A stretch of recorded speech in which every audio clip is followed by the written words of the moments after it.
Hello students, this is Neeraj Gupta. In this video series, we are doing a quick revision of income tax. I have already completed the first chapter, Basics of Income Tax, and now I'm starting with the second chapter as per my assignments, Residential Status.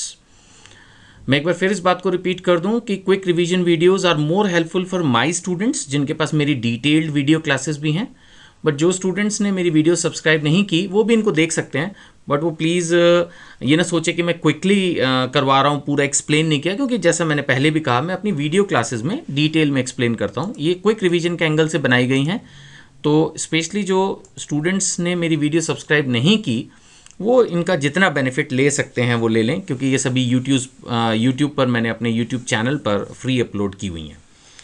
तो चलिए शुरू करते हैं residential status का chapter. सबसे पहला इसमें यही कंसेप्ट आता है कि हम जो रेजिडेंशियल स्टेटस डिटरमिन करते हैं उसमें बेसिकली हम क्या डिसाइड करते हैं। तो बेसिकली हम ये डिसाइड करते हैं कि वेदर असेसी यानी जो टैक्स पेयर है वो रेजिडेंट है या नहीं है, ठीक है ना। तो सबसे पहला जो हमारा डिसीजन रहता है किसी भी चीज़ के बारे में वो ये रहता है कि वो बंदा इंडिया में या कोई कंपनी या कोई पार्टनरशिप फर्म इंडिया में रेजिडेंट है या नहीं है। That is our first subject matter जो कि रेलिवेंट होता है डिस्कस करने के लिए। सो हमारा क्वेश्चन क्या होगा कि हम रेजिडेंशियल स्टेटस के चैप्टर में पढ़ने क्या वाले हैं, वेदर असेसी इज रेजिडेंट और नॉन रेजिडेंट। वो बात अलग है कि अभी थोड़ी देर बाद बताऊंगा कि इंडिविजुअल को एचयूएफ को रेजिडेंट में फिर हम फर्दर क्लासीफाई कर देते हैं, नॉट ऑर्डिनरी रेजिडेंट है ना, NOR not ordinary resident and ROR resident and ordinary resident. So basically हम ये देखते हैं कि जो बंदा जिसको इंडिया में टैक्स पे करना है वो इंडिया का रेजिडेंट है या नहीं। इसका मतलब ये नहीं कि वो पूरे साल इंडिया में हो, इसके कुछ रूल्स हैं, नॉर्म्स हैं जो अव्वल आपने पढ़े हुए होंगे तो वो रिवाइज हो जाएंगे, नहीं तो मैं इसमें क्विक आपको रिवाइज करवाऊंगा चीज़ें। तो रेजिडेंशियल स्टेटस का चैप्टर बेसिकली ये देखता है कि कोई भी एसएससी इंडिया में रेजिडेंट है या नहीं है। ये कंसेप्ट सिटीजनशिप से थोड़ा डिफरेंट है और हमने इसमें जो रेजिडेंशियल स्टेटस है वो हर साल निकालना होता है। This residential status is determined separately for each financial year.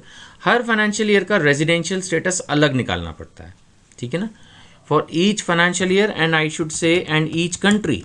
ऐसा भी कोई रूल नहीं है कि अगर कोई आदमी किसी और कंट्री में रेजिडेंट है तो वो इंडिया का नॉन रेजिडेंट हो जाएगा।